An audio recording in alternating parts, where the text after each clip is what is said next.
The no-fault auto insurance reforms passed in 2019 came with some unintended consequences. They pull funding for specialized rehabilitative care. Now, advocates and families are working desperately to pass new legislation before the change can take effect. Before 2019, people who had been in catastrophic car accidents in Michigan had access to specialized care and services to help in their recovery.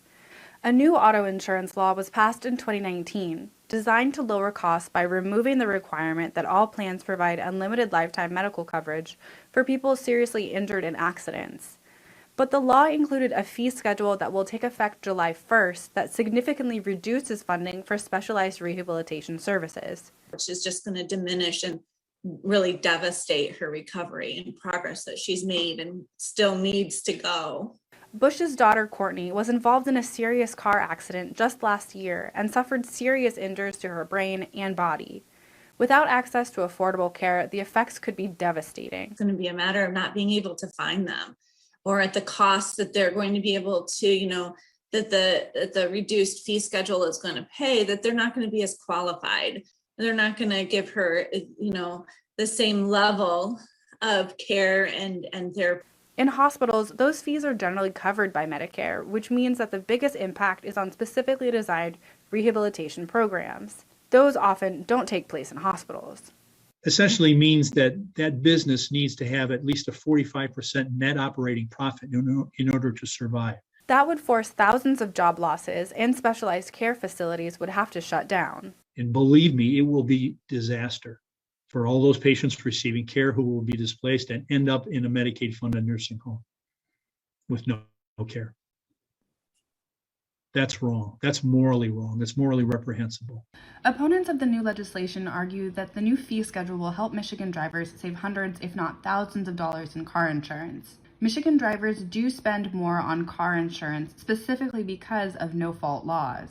Additionally, more auto insurance companies have indicated that they will start offering coverage to Michiganders as the new fee schedule takes effect. Although there is some political pushback against the bills that would prevent the new fee schedule from taking effect, the main voices of opposition could not be reached for comment. At the Michigan State Capitol, I'm your neighborhood reporter, Elle Myers, Fox 47 News. For months, advocates and survivors of catastrophic auto accidents have fought against a no-fault auto insurance reform that cuts funding for specialized rehabilitative care. Now, that law went into effect on July 1st, but advocates tell me the fight is long from over.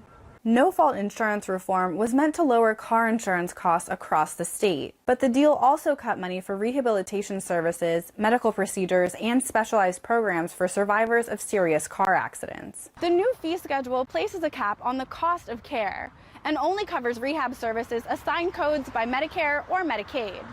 The problem here is that accident survivors often receive specialty care from programs like this one, which are expensive and won't be covered. The result is going to be patients across the state that are going to have their care disrupted, and they're going to be displaced because providers are not going to be able to maintain their payroll and provide quality service. Programs are going to start shutting down. Aaron McDonough, Insurance Alliance of Michigan's executive director, argues that the new fee schedule reins in overcharging, and companies are working with case managers to provide support to families who relied on the previous legislation.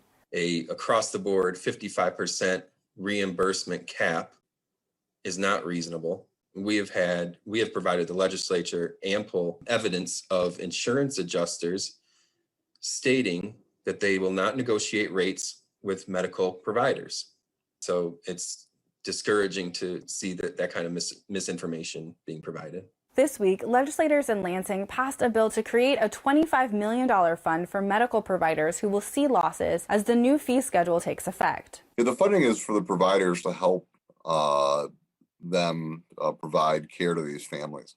It certainly is not enough, and it also certainly is way too complicated how to get it. State Senator Curtis Hertel Jr. created his own legislation to amend the fee schedule and lower insurance rates. I think that in general, no-fault reform was good. I mean, the fact that our poorest families were paying the most for car insurance, I don't think is fair. Instead, Hertel tells me, he would have changed the rate structure so that providers could continue their services, but the bill didn't get enough traction. I think it's really unfortunate that we got past the deadline and that bill has not even had a hearing at this point, and it really does show how much power the insurance companies and their lobbyists have in Lansing. Both Senator Hertel and the Michigan Brain Injury Council tell me they'll continue to fight within the legislature to find a long-term solution. At the Michigan State Capitol, I'm your neighborhood reporter, Elle Myers, Fox 47 News. Just 2 months after Michigan's auto no-fault insurance reforms took effect, patients and some of the facilities that treat them are starting to feel the consequences. Advocates tell me it's just a matter of time before those facilities have to close their doors. The no-fault reforms that took effect on July 2nd changed the way rehab facilities can charge. Now, any medical service not covered by Medicare services, like in-home caregivers and transportation services, are only reimbursed at 55% of what they were in previous years. Folks I have talked to across the state are all saying the same thing, that we're not going to be able to stay in business. We had to put notices out that we would not be able to serve after October 22nd. Chris Curtis runs CVI Rehabilitation Services in East Lansing and has 28 no-fault clients. His company provides care, housing, in-home care, and programs for his clients that help them live full lives. We haven't been paid since July. He says many of the programs his clients rely on will be stripped away, including a farm he runs in Lansing that provides an outlet for people with traumatic brain injuries and behavioral issues. Dr. Owen Perlman, who specializes in brain injury rehabilitation and spinal cord rehabilitation, tells me that he's having increasing trouble finding transportation for his patients. I'm finding that I can't get transportation for my patients to go to therapies because many of the transportation companies have closed down because the insurance companies are not paying them, or they're not paying them sufficiently to stay in business. At least 21 transportation companies have closed. Steve Siporin, who specializes in the legal side of care management and guardianship, tells a similar story. The first thing that we're finding is resources are drying up. People are just not taking on new cases. The key is that no one is being paid. So basically you're seeing an industry in a nosedive.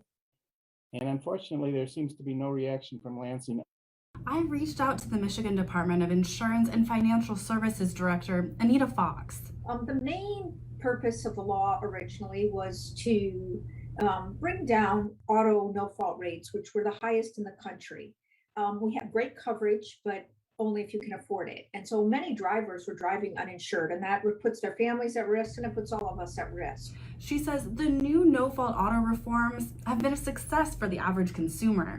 Overall, a big success in bringing down rates and adding some consumer protections, and we've just got to make sure that auto victims get the care that they're entitled to under the law. Fox tells me her department is working to resolve issues quickly. Say we've got over 400 inquiries. About 75 of those have asked for our help, and we're working our way through those.